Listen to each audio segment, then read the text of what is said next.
श्री स्वामी समर्थ मित्रांनो, आपल्या चॅनलवरचा हा पहिलाच लॉंग व्हिडिओ आहे आणि याच्यामध्ये मी तुम्हाला अगदी सोपी आणि अतिशय प्रभावी अशी नैसर्गिक हेअर टोनरची रेमेडी सांगणार आहे, जी की आपण फक्त जास्वंदाची फुलं, जास्वंदाची पानं आणि सोबतच रोजमेरीचा वापर करून तयार करणार आहोत।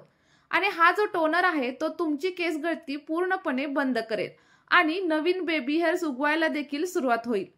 सोबतच तुमच्या केसांना नैसर्गिक अशी शाईन देण्याचं काम देखील हा टोनर नक्कीच करणार आहे। मित्रांनो, हिबिस्कसची फुलं म्हणजे जास्वंदाची फुलं आणि सोबतच जास्वंदाची पानं याच्यामध्ये कॅरोटीन, अँटीऑक्सिडंट आणि अॅमिनो ऍसिडने खूप जास्त भरलेली असतात, त्यामुळे ती आपल्या केसांसाठी एक वरदान असतात। आणि रोजमेरी देखील आपल्या केसांमधील रक्ताभिसरण सुधारतं आणि मुळं स्ट्रॉंग करण्यासाठी खूप जास्त हेल्प करत असतं। बघा, आपल्याला काय करायचंय, हा टोनर बनवताना पहिल्यांदा तुमच्याकडे जे कोणतं भांड असेल ते घ्यायचं आहे आणि त्याच्यामध्ये 1 ते 2 जास्वंदाची फुलं आपल्याला घालायची आहेत। आणि त्यानंतर बघा 4 ते 5 जास्वंदाची पानं देखील आपल्याला इथे घ्यायची आहेत, जी की आपल्या केसांसाठी खूप जास्त चांगलं काम करणार आहेत। त्यानंतर बघा आपल्याला तिसरा इन्ग्रेडियंट इथे घ्यायचा आहे आणि तो म्हणजे रोजमेरी। जर तुमच्याकडे रोजमेरीचं झाड असेल ना तर खूप जास्त उत्तम, आणि जरी नसेल तर तुम्ही dry rosemary easily local store मधून किंवा मग ऑनलाईन देखील घेऊ शकता। बघा, माझ्याकडे झाड आहे त्यामुळे फ्रेश रोजमेरी मी इथे घेतलेली आहे। आणि त्यानंतर या सगळ्या मिश्रणामध्ये आपल्याला साधारणतः 1 ग्लास पाणी घालून घ्यायचं आहे। बघा, आता आपले हे सगळे इन्ग्रेडियंट घालून झालेले आहेत आणि त्यानंतर आपल्याला काय करायचंय, एकदम लो गॅसवरती आपल्याला हे सगळे इन्ग्रेडियंट उकळून घ्यायचे आहेत, जेणेकरून आपलं छान असं टोनर रेडी होईल। बघा, एक गोष्ट लक्षात ठेवायची, जेव्हा आपण हे टोनर बनवतो त्यावेळेस गॅसची फ्लेम हाय अजिबात ठेवायची नाही, नाहीतर काय होईल, आपले जे काही पोषक तत्व असतील ना ते सगळे निघून जातील।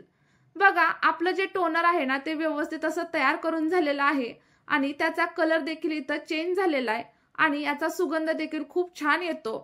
त्यानंतर आपल्याला काय करायचं, आपलं जे टोनर आहे ना ते व्यवस्थित असं गाळून घ्यायचं आहे। बघा, गाळून झाल्याच्या नंतर हे थोडंसं थंड करण्यासाठी तसंच ठेवून द्यायचं। लक्षात ठेवा, कधीच आपल्या केसांवरती गरम असं टोनर अप्लाय अजिबात करायचं नाही। आणि थंड झाल्याच्या नंतर जर तुमच्याकडे एखादी स्प्रे बॉटल असेल किंवा काचेची बॉटल असेल ना तर त्याच्यामध्ये तुम्ही तुमचं टोनर स्टोअर करून 1 आठवड्यासाठी फ्रीजमध्ये असंच ठेवून देऊ शकता। बघा मित्रांनो, आता आपल्याला हे टोनर केसांच्या आपल्या मुळांवरती, स्कॅल्पवरती स्प्रे करून घ्यायचं आणि त्याच्यानंतर 5 ते 10 मिनिटांना हलक्या हाताने मसाज करायचा, जेणेकरून काय होतं, आपल्या केसांची जी मुळं आहेत ना ती एकदम मजबूत होतात आणि आपले केस नैसर्गिकरित्या छान प्रकारे वाढण्यासाठी खूप जास्त हेल्प होते।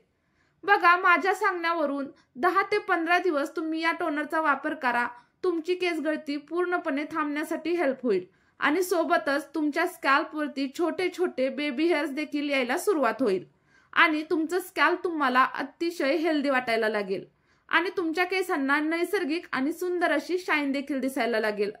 मित्रांनो, आपली ही रेमेडी नक्की ट्राय करून बघा। जर तुम्हाला आवडली असेल ना तर व्हिडिओला एक लाईक करा आणि तुमचे अनुभव कमेंट बॉक्समध्ये शेअर करायला अजिबात विसरू नका।